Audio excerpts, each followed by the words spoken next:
Bonjour, je m'appelle Christiane Imbert, je suis enseignante de yoga depuis 2001. J'ai été formée à l'école alsacienne de yoga par Marie-Hélène Vicaire dans la lignée yoga de l'énergie. Je suis donc moi-même issue de cette école, l'école alsacienne de yoga, et j'y suis formatrice depuis 2010. Mon intérêt pour l'être humain date d'il y a très longtemps. J'ai fait une formation artistique à la base. Et déjà là, le corps humain m'intéressait au niveau du dessin, au niveau de l'anatomie. Ensuite, je me suis intéressée dans ma vie professionnelle à l'aspect plus psychologique et j'ai travaillé dans les ressources humaines jusqu'à il n'y a pas tellement longtemps. Et maintenant, je me consacre entièrement à l'enseignement du yoga et à une pratique artistique.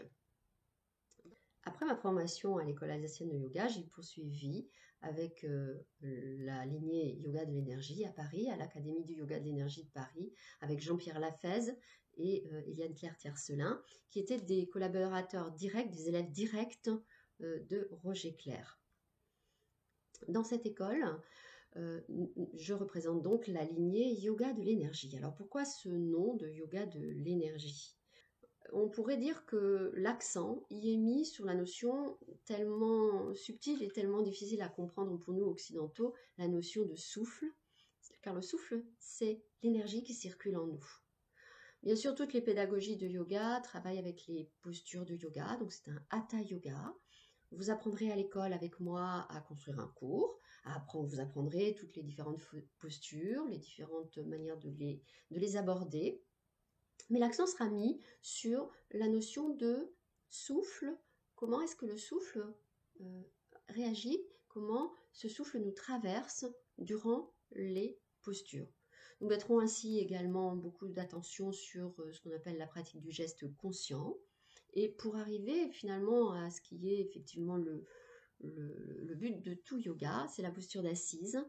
Et le yoga de l'énergie est riche en pratiques plus méditative pour aller vers l'aspect méditatif de la posture de yoga.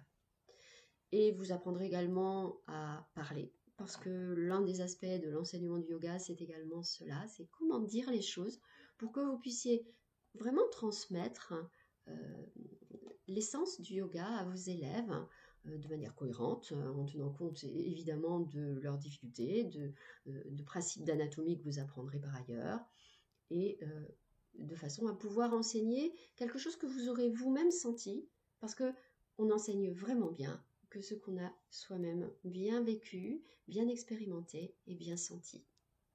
Alors au plaisir de vous retrouver pendant ces 4 années dans l'école alsacienne de yoga.